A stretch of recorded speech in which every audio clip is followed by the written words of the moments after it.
we don't want to just talk about mobility, like the person was not moving and now they're moving, or because inclusion is this kind of very important political idea, but oftentimes what people want, they're not just invited to the table, they're in the conversation. They're really participating. The child is not just at the playground, but they're playing. Hi, I'm Keoke with Participant Assistive Products. I'm co-founder, CEO. I founded the company with Dave Calver, who's a occupational therapist and wheelchair user, and also our friend Yoda, who is an amazing wheelchair designer.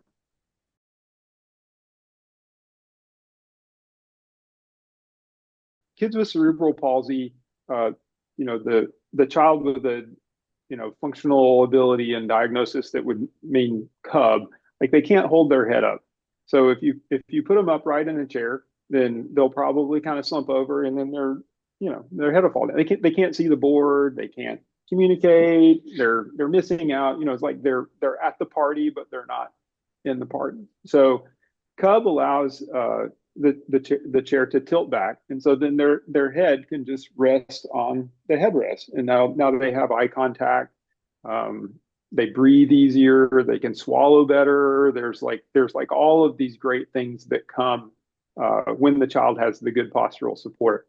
Yeah, and then if those features are not there, then the kid's not supported, and there's just lots of things that they're not able to do.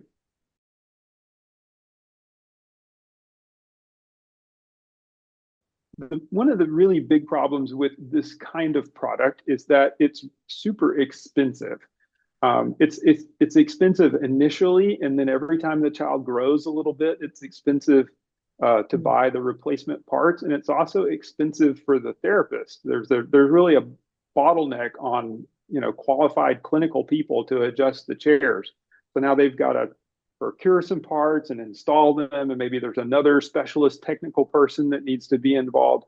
So that was one of the big challenges, like trying to achieve all of the postural support things and ease of use things, and make a product that can really grow with the child, and make those adjustments something that are reasonably intuitive, so that therapists are able to figure them out.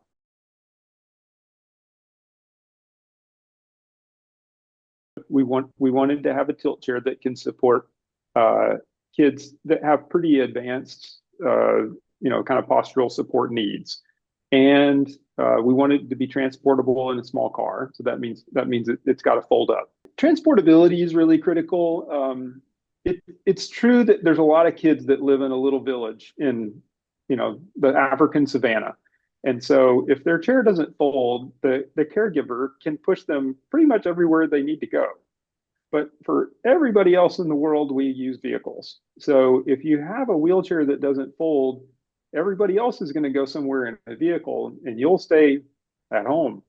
So that's really something that we wanted to work on, because like the vision for children is like to go to school or go to daycare, and then mom or the caregiver gets a break, or to be able to go to the playground and be included in play with all the other kids and have those relationships and things. So yeah, transportability was like it was like a must-have. Then it needs to be affordable, and designing for affordability is actually really difficult. If you ask a lot of product designers, can you design it? They'll say, yeah. And you say, can you design it so that it costs 10% of what everything else in the market costs? Now you've made it difficult. So that was a big challenge. And we're also thinking about like durability and like a really long useful life for the product. So those are some of the things that we started with. And then the way that we developed the product was what we would call like a co-design. So we had direct user input from Colombia, Mexico, Ukraine. There was a trip to the Middle East. We had a long field trial in Colombia and a long clinical trial in India. So we wanted to have a lot of caregivers and users from different contexts contribute.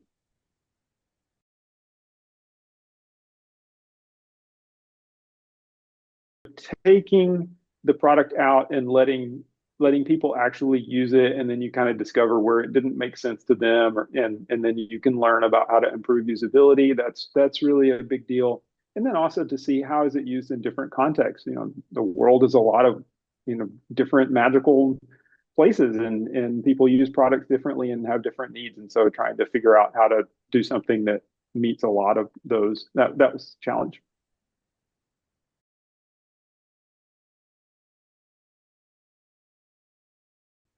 In the clinical trial that we did in India, there was one child who, and this is really typical for for this sort of child that used Cub. Like they not only they couldn't feed themselves, but just like feeding them, because they it's hard for them to swallow. It takes a long time, an hour and a half. And after receiving Cub, the child progressed enough that they were able to feed themselves. So this is just like an amazing thing for the whole family. And of course, that child is able to do that independently. So wonderful.